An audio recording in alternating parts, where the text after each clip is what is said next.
morning. I'm Pauline Verzosa. It is Wednesday, the 29th of April, and we're bringing you Morning Matters because your mornings matter. Now, welcome to our program where we talk about the issues you need to know for the rest of your day. And now first on the agenda, a major twist in the case of former Congressman Zaldico. After being reported arrested in the Czech Republic, he is now out of custody and may already be seeking political asylum in France. Here's the report. Nananatili po siya sa kustodiya ng Czech Republic. We will bring Zaldico home. It has been nearly 2 weeks since Bongbong Marcos announced that former Congressman Zaldico had been arrested in the Czech Republic. But now, a major development. I have to share difficult news, mga kababayan. Czech authorities have informed us that Mr. Zaldico is no longer in their custody. The Department of Justice confirming Co has been released. Justice Secretary Frederick Vita says they sought answers from Czech officials on why Co was freed, but received no explanation. We are working across sovereign borders. Every country has its own laws, processes, and timelines. And we cannot compel a foreign government. Even as questions remain unanswered, a major revelation from the Department of Foreign Affairs. Authorities say Zaldico is now in France and is seeking political asylum. The DFA has received highly reliable information that Zaldico has a pending petition for political asylum in France. He has been requested to be transferred to and is now under the jurisdiction of French authorities. It remains unclear whether Co went directly from Prague to France. What is certain, he can freely move across Schengen countries, European states without internal border checks.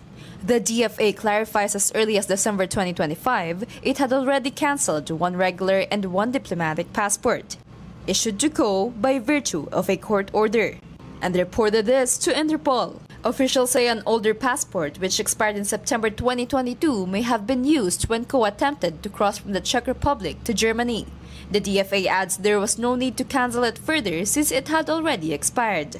Co is invoking political persecution as basis for his asylum bid, but Malacanang rejects this, insisting the case is not political but rooted in corruption allegations. Alam natin na bago pa man nangyari ang lahat, siya ay hinahabol na at pinababalik dito para sagutin ang mga alegasyon. Wala pong masasabing political persecution dito. Maliwanag po yan.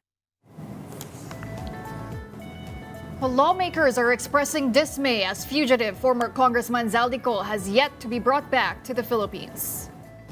Senator Ping Lacson says the situation is a lost opportunity and an embarrassment for the government, adding that authorities must now double their efforts to bring Co to justice. Senator Win Gatchalian also calls it a setback, but believes Co may have planned his movements in advance. Meanwhile, Senator J.V. Ejercito says the case now appears to be back to zero. Nakakahinayang, sobrang nakakahinayang dahil unang-una gusto natin makamit ang hustisya. Pangalawa, may warrant of arrest na siya. At pangatlo, kung co-cooperate siya, baka meron pa siyang information na iba na makakatulong dito sa flood control scandal. Parang big blow setback na naman kapag nawala yung inaasahan natin. So back to zero na naman tayo, Sir, kay Zaldico. Sana makabalik para to tell all. Gusto lang naman natin malaman talaga yung ano nangyari dito sa biggest scandal ever in our history.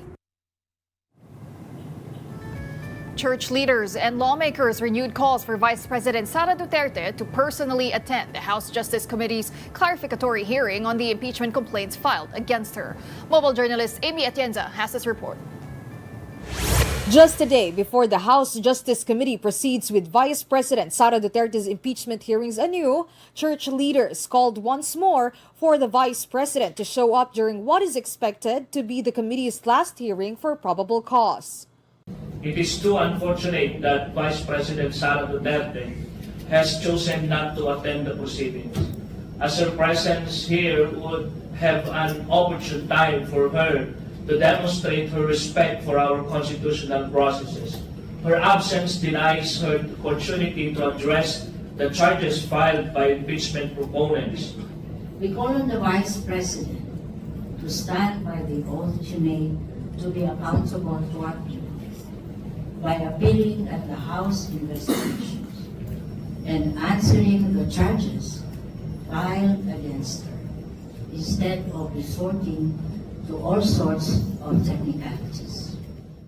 Bicol Saro Party List Representative Terry Ridon also reiterated that what have been discussed by the Justice Committee so far are already enough as probable causes. These include reports from various agencies and affidavits of Ramil Madriaga and former Senator Sonny Trillanes regarding the VP's confidential funds and unexplained wealth. Noong po impeachment hearings, particularly po ito nga nagdaang hearing relating to unexplained wealth, silent violations, clearly established yung pong betrayal of public trust, yung probable cause, hindi ko sapat-sapat na, sobra-sobra pa. Ridon even clarified that the presentation of the Anti-Money Laundering Council did not violate the bank secrecy law as argued by the camp of VP Sara. Hindi yung sila bangko. Pangalawa, yung pong bank secrecy law po mismo, meron pong exception para sa mga impeachment cases. E ano bang ginagawa natin ngayon? Hindi ba impeachment case na ito? The camp of Duterte stays still with its argument, saying that they will address all concerns in the Senate, which is the proper forum for the impeachment proceedings. On the other hand, the House Ethics and Privileges Committee also conducted their closed-door meetings with regards to complaints against Cavite Representative Kiko Barzaga and Quezon City Representative Bong Suntay. House Deputy Speaker Janet Garin already made her manifestations, claiming that she filed 2 complaints against Barzaga. One for the congressman's improper decorum as a district representative, and the other for blaming her and Congressman Lawrence Defensor upon a vice mayor's death. Garin also noted that Barzaga may face expulsion given the multiple pending complaints despite being suspended twice. She even has this to say. I kept on asking him why. Ang sabi naman niya sa akin, Mami kasi because many of the Kongs call me that, Mami kasi ang pusa palaaway. So kung hindi ako mga away ng maaaway, hindi ako posa. You know, sometimes people will look at it as funny. But you are representing thousands, hundreds of thousands of constituents who are being deprived of their representation simply because you are looking at your position as a game. So hindi ito pwede. The House Ethics Committee is yet to release its final verdict on the case of Barzaga and of Suntay. Kapatid Amy Atienza, we are One News.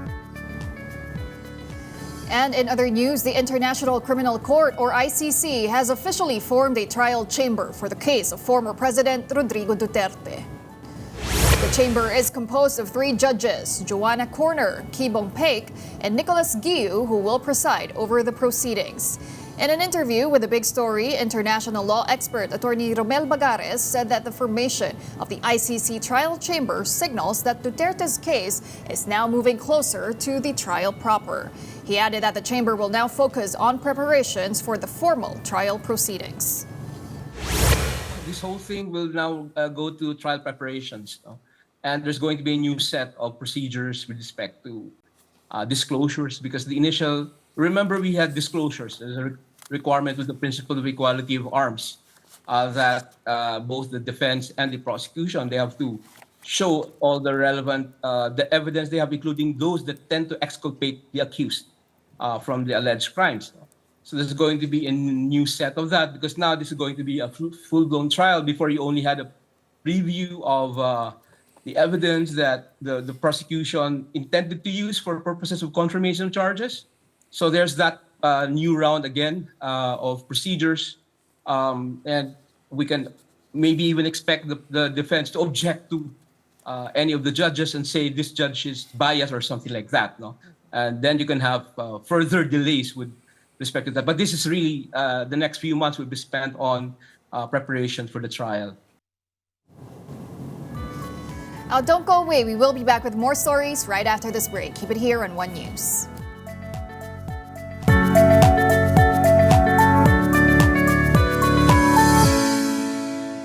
Good morning and welcome back. I'm Pauline Verzosa, and here on Morning Matters, we talk about the most pressing issues and we give you the context behind the headlines.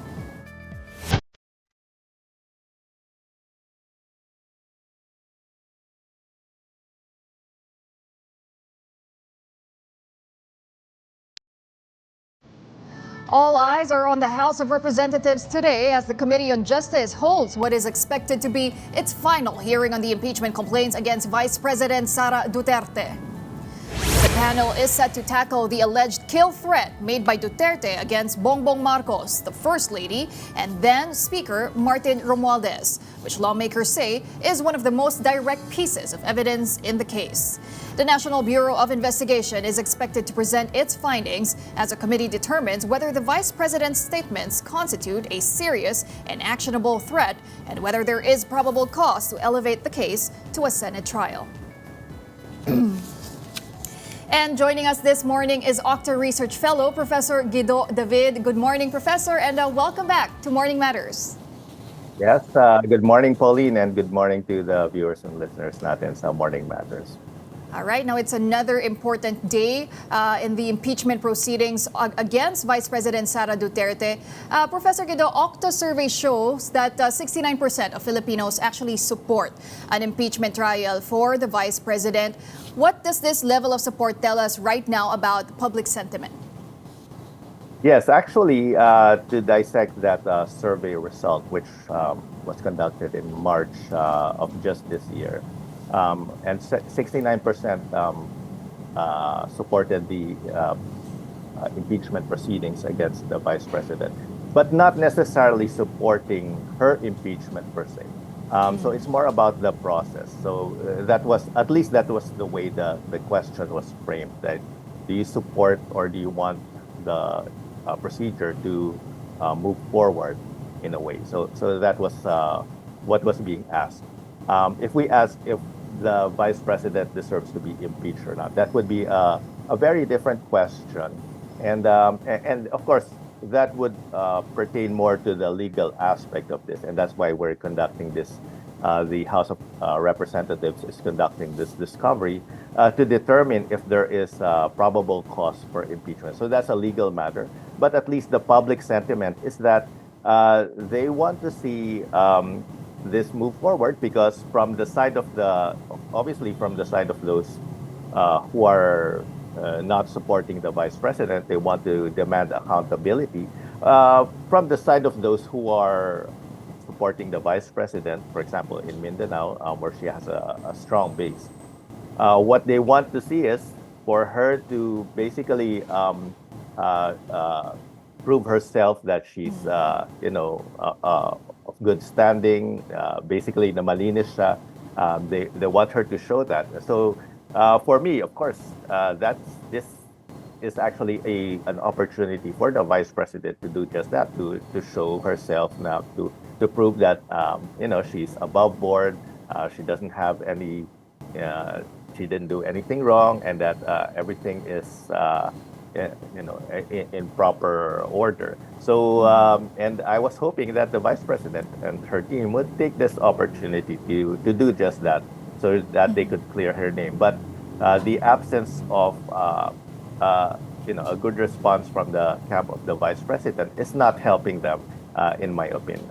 Mm-hmm. And we're also seeing very high awareness of the case here, Professor. It's at 87%. What does that tell us about how significant this impeachment proceeding is for the Filipino people on a national level?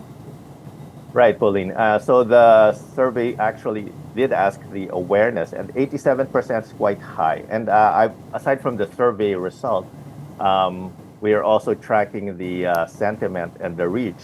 And between January and today, there's been a reach in social media of about, or in the internet, of about 11.7 million. So not necessarily unique individuals, but that means that the impeachment news is definitely gaining a lot of coverage in the media, from news sources, from One News, Signal, and others, of course, from your show and other shows. And this is providing an avenue for the public to be able to listen in and to be reached by this development regarding the impeachment proceedings against the Vice President. But there are also regional difference here, Professor. But the strongest support for impeachment is still in Visayas and NCR. How would we explain the variations there? Well, of course, we know that in other parts of the country, like in Mindanao and Central Visayas, the vice president enjoys a strong base of support. And there's a significant portion of that support who do not want the impeachment proceedings to proceed because they, in their opinion, the vice president is being unfairly targeted by the lawmakers. But again, this is a legal proceeding, so sometimes, people like us as individuals who might get accusations from other people, and the best way to defend ourselves is through a legal proceeding, and that's the best way we can present our evidence that we did nothing wrong. And so for part of the base of support of the vice president, that's also what they're seeing. So at least the survey for me shows that the Filipinos still believe in the justice system, in the system, that they want the system to be followed. And we always hear that naman, Pauline, na, sometimes people complain na pag mahirap, the justice is swift, pero pag, pag privileged or mayaman, then, justice sort of favors them. And the public does want equal application of justice to everyone. And I think that's what they're saying here. Now, even if she's innocent, she should face these charges and basically prove herself that she's, she hasn't done anything wrong.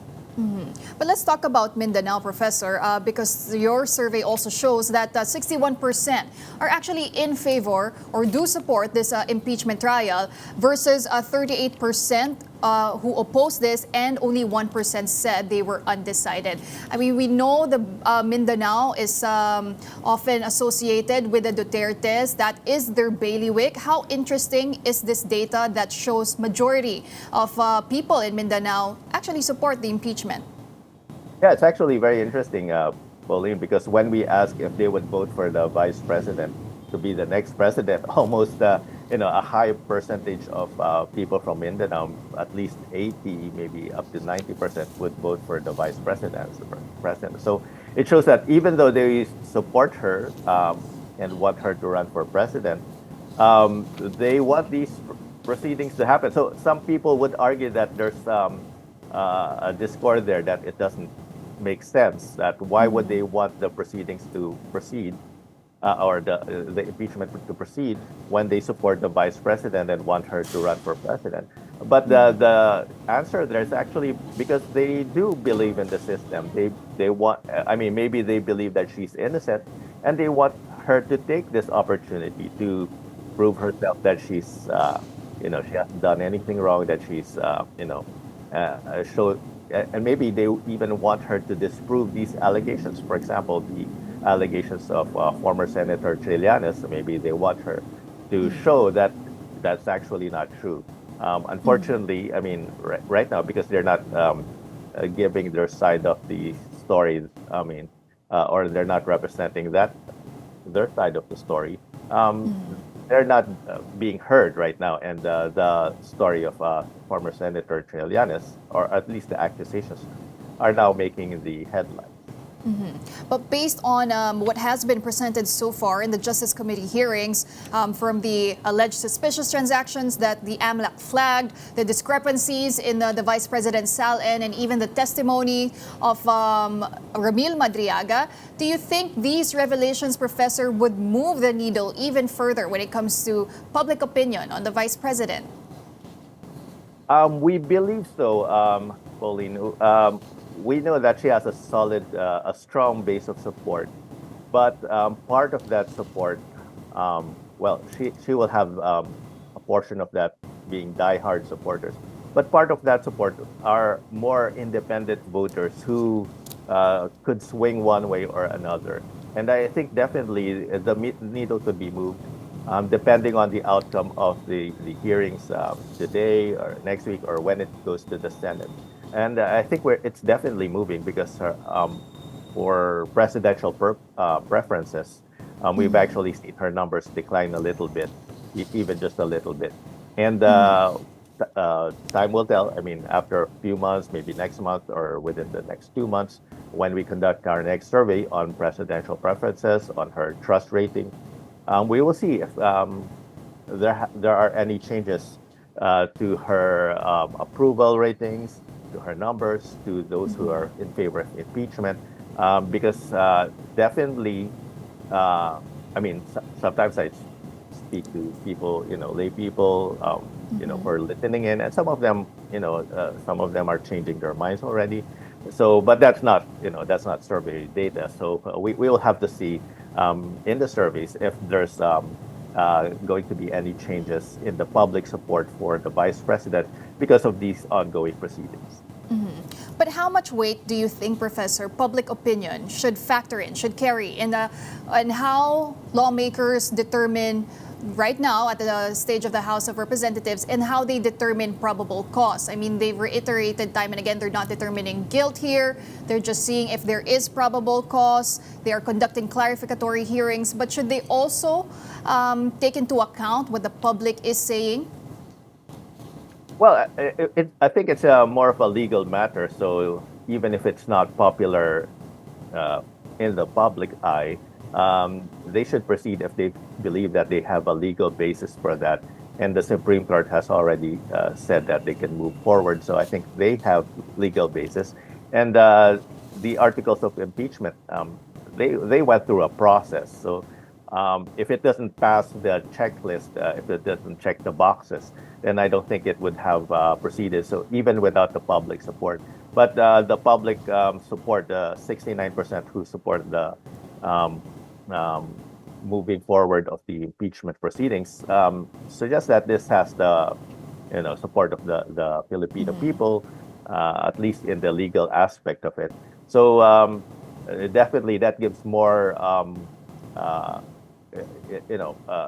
more confidence to the lawmakers that they're moving in the right direction, I think. But I think even without that, they should follow the steps of the law, and if it checks the boxes, they should proceed with it. And, well, I'm going to ask you to now wear your hat as a political analyst, Professor. But what does the continued absence and the refusal of the Vice President to participate in the impeachment proceedings tell us? Well, okay, as a political analyst, but also as someone who's monitoring the data analytics aspect of it, or of course for her solid supporters, doesn't change anything. They believe that she's innocent, regardless of what's transpiring and her non-appearance, even with some of the activities pointed out by AMLAC. But I'm not sure if this is helping her that much by not being present, because like we mentioned, like we discussed, Pauline, there's a portion of her support, of her demographic, that can change their minds depending on what they see. And if they see that she's being evasive or not confrontational about these some of these allegations, it might actually hurt her in the long run. So I think that's where it stands. But we have yet to see how this will fully impact her, her public approval, her trust, etc. Evasive tactics may not necessarily work against her, but they could in this instance. So we will see. Well, as a political analyst, my opinion is that it's not helping her if she's not defending herself, because it's like mud is being thrown at you and you're not doing anything to stop it. Then and of course she has her lawyers talking, but so far the lawyers have not been giving satisfactory responses, at least from the standpoint of the lawyers that I've talked to. I mean, they said that the attorneys and the legal team of the vice president have not been satisfactory in their responses. All right. Now, the next question there is, we're still 2 years away from the 2028 national elections, but how could this entire impeachment process shape the political landscape heading into 2028? It could definitely make it more competitive, Pauline. Now, the problem with, of course, the vice president has expressed her intent to run. And the problem, at least right now, is that nobody has declared that they will run from the other side, maybe except for Senator Risa Ontiveros. But she's not gaining a lot of ground in terms of the numbers. Right now, the most popular candidate who's going to oppose the vice president is Mayor Leni Robredo, the former vice president. But she has stated that she will not be running in 2028. So because there's this vacuum, that is the reason why the vice president definitely enjoys an advantage in the numbers. We just recently released survey data that shows that head-to-head, VP Sara leads Mayor Leni by a margin of 46 to 35. But that's actually fairly close because 2 years prior to 2028, and with everything that's going on right now, those numbers could definitely change. But I think, like I mentioned, her advantage right now, at least for the numbers, is that there isn't a solid candidate yet from the other side, from those who are, let's say, not with the Dutertes. And because of that, she's still enjoying a favorable advantage in the numbers. But I think once there's an established personality who will be running against her, I think the numbers could shift, especially if this personality is someone who will gain a lot of public support over the next 2 years. But walk us through the process when you conduct surveys, Professor. This is my final question. Now that the former Vice President, Leni Robredo, has announced, finalized that she has no intention of running for any national position in 2028, will you still be including her name in pre-election preferential surveys? Because the public also wants to see, and even the parties, the traditional opposition, they want to see who would be the best candidate they could field for 2028. Definitely, you're right there, Pauline. Well, if we call them the opposition, or those who are not with the Dutertes, they definitely want to see the best candidate, regardless if they've declared their intent to run or not. So in the case of Mayor Leni, if she is considered the best candidate, I think it has to be known. The public has to know that. Because there are cases wherein the best candidate is, they're hesitant, but sometimes they can still be convinced. For example, in the 1980s, former President Cory Aquino declared she stated that she did not want to run for president, but they got 1 million signatures, and that pushed her to run against former President Marcos. So there are instances where that can happen, and this could be one of them, wherein she would say that she does not want to run, but because of overwhelming public support. And I think if there is overwhelming public support, then she might change her mind. I mean, that's just my opinion. I don't have any basis for that. But then again, there could also be alternatives. So if she doesn't want to run, but someone with also a good, public support would decide to run, I think if everything coalesces, they could prove to be a worthy candidate against the vice president. All right. Well, thank you very much for sharing your insights with us this morning. That was Octa Research Fellow Professor Guido David. Thank you, Pauline. Now do stay tuned. Morning Matters. We'll be back after the short break. Stay with us.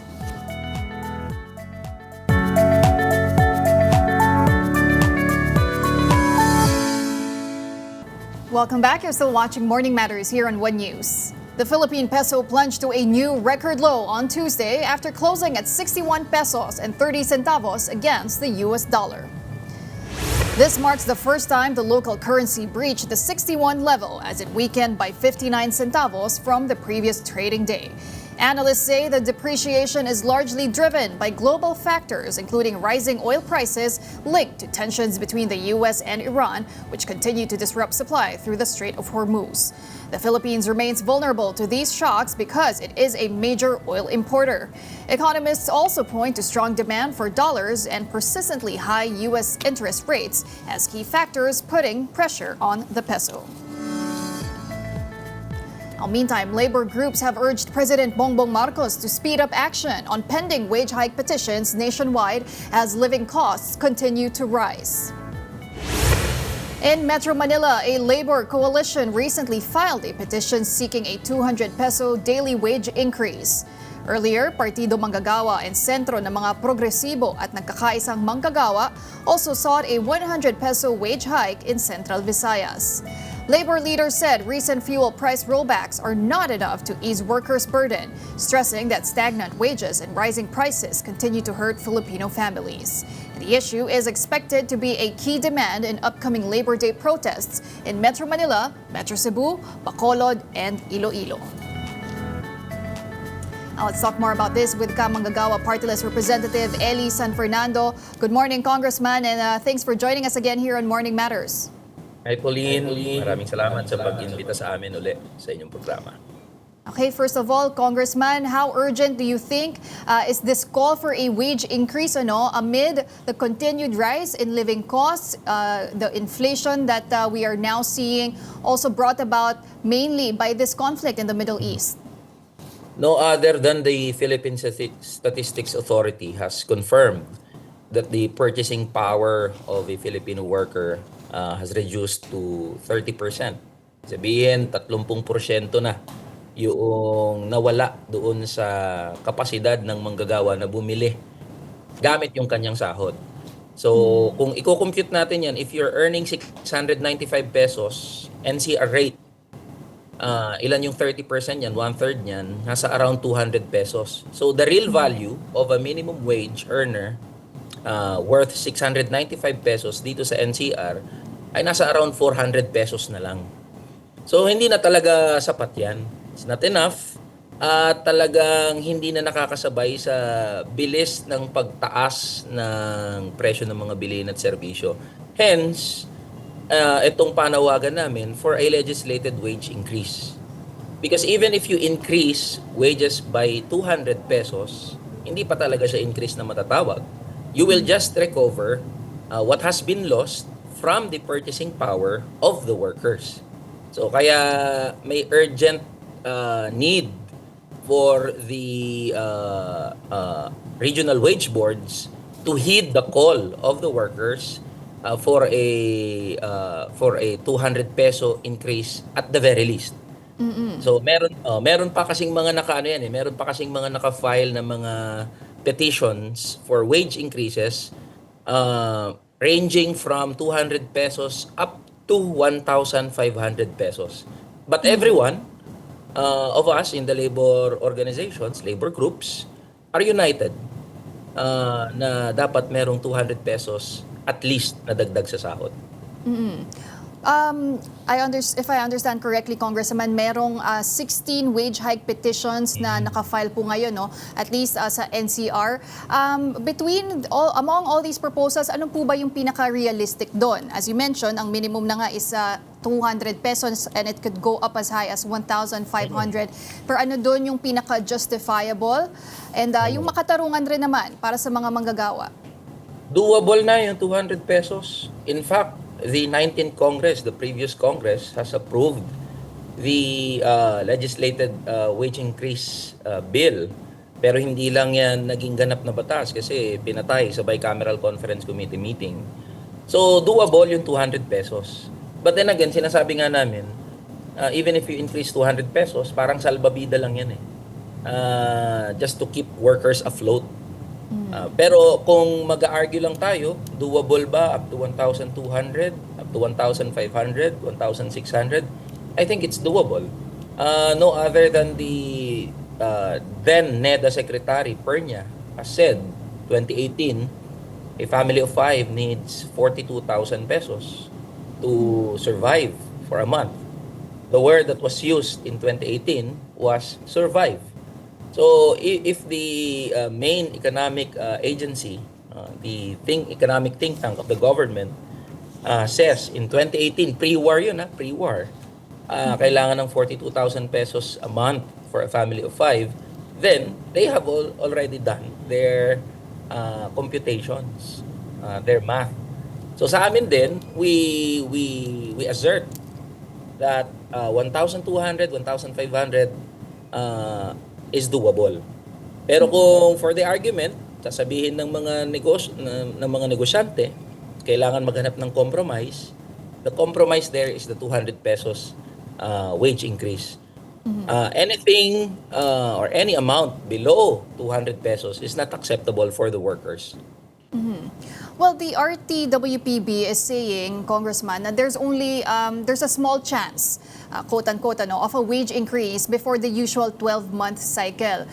Do you believe that the current regional wage board system is responsive enough dito nga sa mga needs ng mga manggagawa? Definitely no. The regional wage boards are not responsive to the demand of workers for living wages. There are many criteria. Sasabihin ng NWPC yan. May iba't ibang criteria sa pagtatakna ng sahod. One of which ay yung demand ng mga manggagawa for living wages. And that is anchored upon the constitutional provision sa living wages. But as you can see, throughout history, hindi naman talaga nasusunod yan. Laging sinusunod yung other criteria. Yung other criteria ay yung capacity of employers to pay. So laging nakaside sa mga negosyante yung mga regional wage boards. And also wala sa batas sa RA 6727 yung inimbento nila na 30 days or 60 days before the anniversary period, doon lang magkakaroon ng review sa mga wage orders. Nakasulat sa RA 6727 and the rules pertaining to the Wage Rationalization Act of 1989, whenever there is an urgent need or a reasonable ground for the regional wage boards to talk about wage increases, dapat mag-convene yung mga regional wage boards. But sadly, no other than the National Wages and Productivity Commission, during the last lead committee hearing, I have asked this directly to DOLE and NWPC.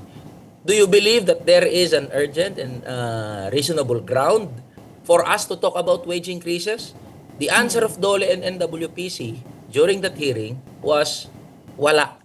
So kaya yun yung nakakalungkot at nakakagalit dahil yung mismong DOLE at NWPC ang nagsasabi, even if we are in crisis, even if the PSA has already said that the purchasing power decreased up to 30%, sinasabi nila, wala pa ring rason para itaas yung sahod ng mga manggagawa. So that reflects doon sa wage setting mechanism na meron tayo, na hindi responsive yung mga regional wage boards. Hence, we must amend the law or repeal the law.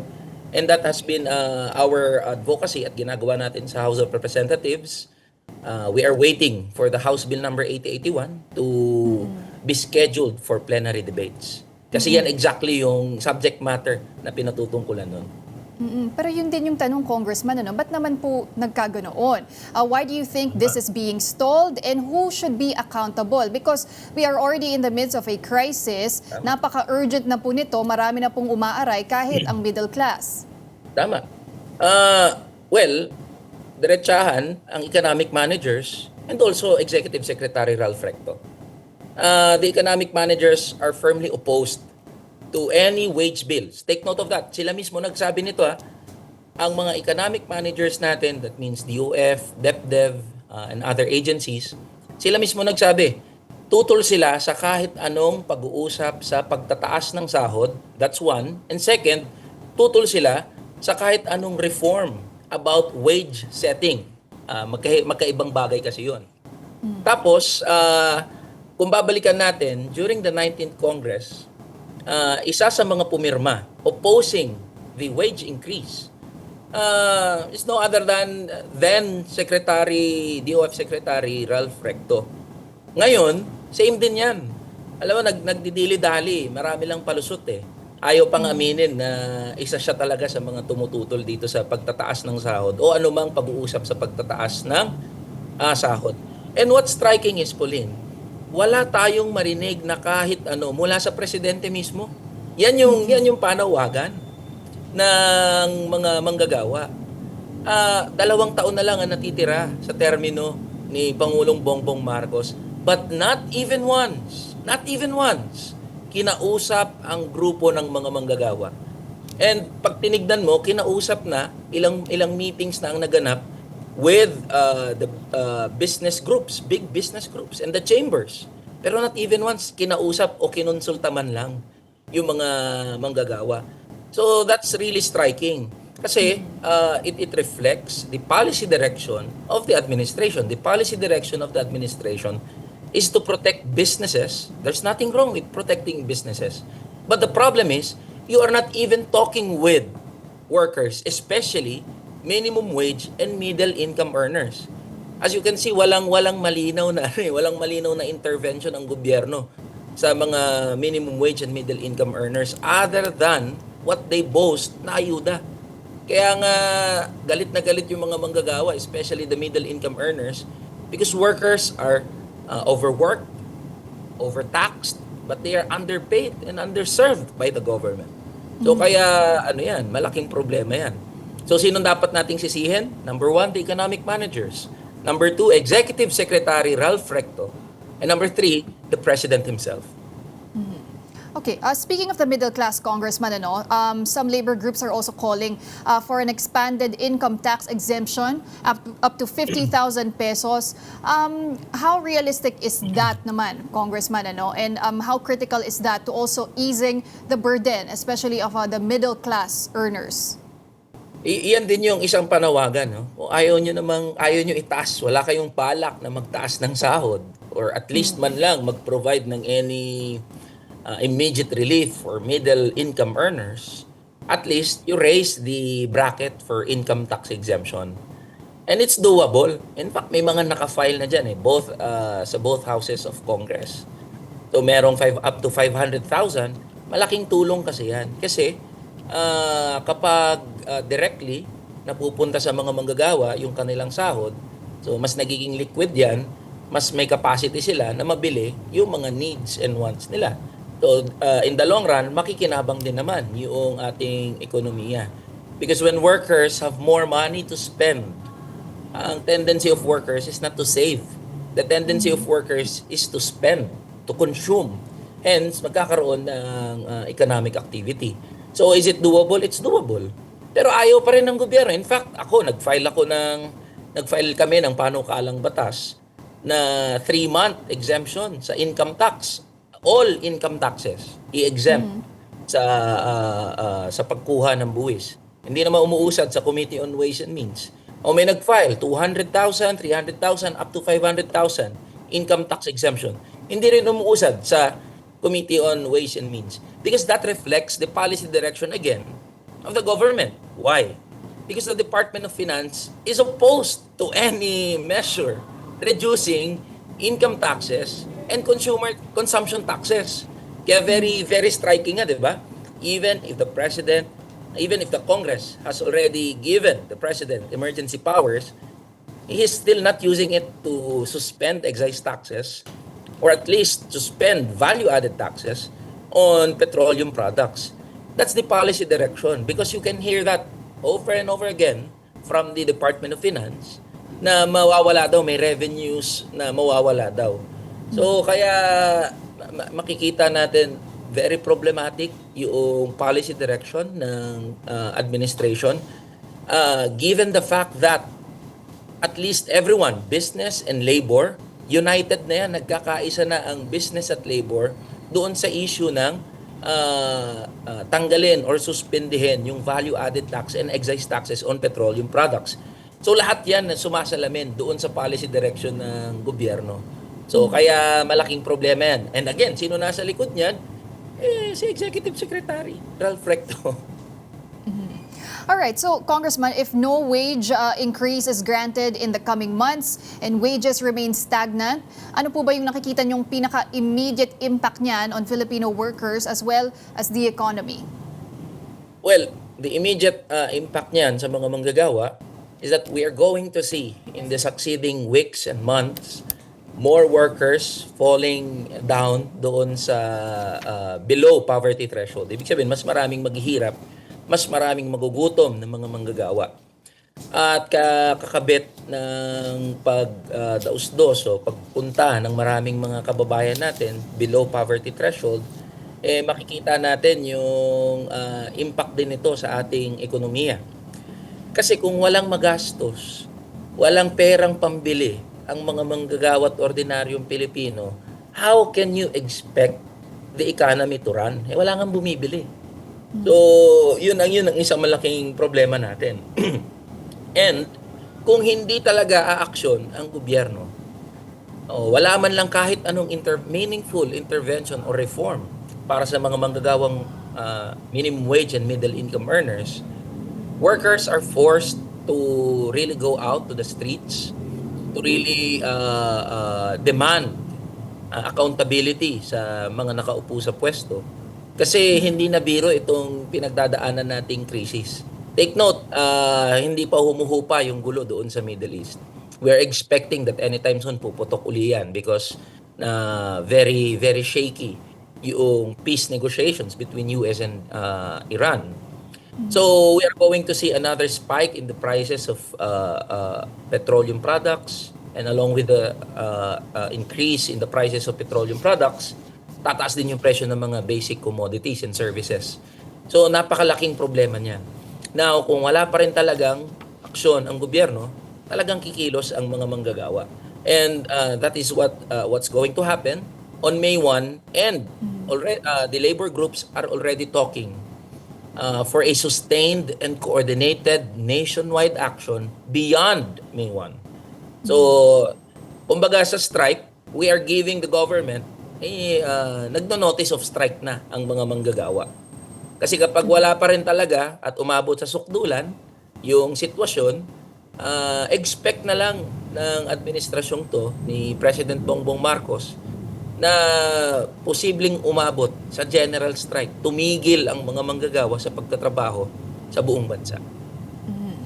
All right, well, thank you very much for your time and for speaking to us this morning. That was Kamanggagawa Party List Representative Eli San Fernando. Thanks, Congressman. Thank you. Don't go away. We still have more matters to discuss after this break. Keep it here on One News.